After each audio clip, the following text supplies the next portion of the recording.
बहरहाल हम लोग की मांग रही थी कि जब तक विशेष राज्य के दर्जे का दर्जा हम लोग को नहीं मिलता, स्पेशल पैकेजेस हम लोग को दिए जाएं। मैं धन्यवाद करूंगा मेरे प्रधानमंत्री आदरणीय नरेंद्र मोदी जी का, मैं धन्यवाद करूंगा हमारी वित्त मंत्री आदरणीय निर्मला सीतारमण जी का कि उन्होंने बिहार को जिस तरीके से स्पेशल पैकेजेस देकर, और मेरे लिए बिहारी होने के नाते खुशी की बात है, और मेरी पार्टी लोक जनशक्ति पार्टी रामविलास ने हमेशा बिहार फर्स्ट बिहारी फर्स्ट के विजन के साथ आगे बढ़ने का काम किया है। इस बजट में बिहार फर्स्ट बिहारी फर्स्ट को भी धरातल पर उतारने के प्रावधान दिए गए हैं। जहां एक तरफ इंफ्रास्ट्रक्चर इसमें मजबूती देने का काम किया गया है, वहां पे ब्रिजेस बना के, वहां पे क्या कहते हैं मेडिकल कॉलेजेस की बात हो, वहां पे एयरपोर्ट्स की बात हो, तो जहां एक तरफ बिहार के इंफ्रास्ट्रक्चर को मजबूत किया गया है, वहीं वहां की अर्थव्यवस्था को मजबूत देने के लिए वहां पे अलग अलग राज्यों में गया हो, राजगीर हो, अलग अलग राज्यों में जिस तरीके से टूरिज्म को भी वहां पे बढ़ावा देने के लिए प्रावधान किए गए हैं, जिस तरीके से बाढ़ की एक बहुत बड़ी समस्या जिससे हम लोग हमेशा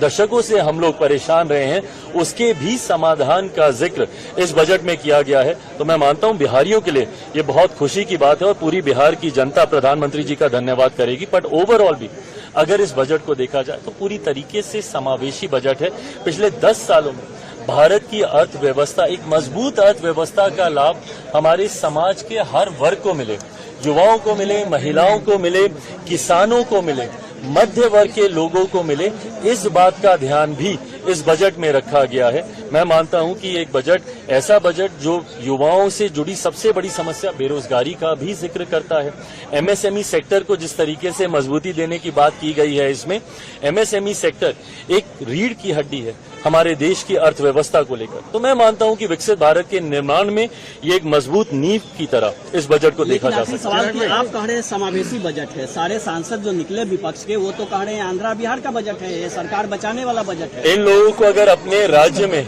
अगर गरीब नहीं दिखते, अपने राज्य में अगर इनको किसान नहीं दिखते, अपने राज्य में इनको मध्य वर्ग के लोग नहीं दिखते, अपने राज्य में इनको महिलाएं नहीं दिखती या युवा नहीं दिखते, तो मैं इनकी सोच के ऊपर कोई टिप्पणी नहीं करूंगा। जब हर इस वर्ग का जिक्र किया गया तो इस वर्ग से आने वाले हर व्यक्ति, भले वो किसी भी राज्य में रहता हो, उसकी सुविधा का जिक्र किया गया। जब आम आदमी की आमदनी को बढ़ाने का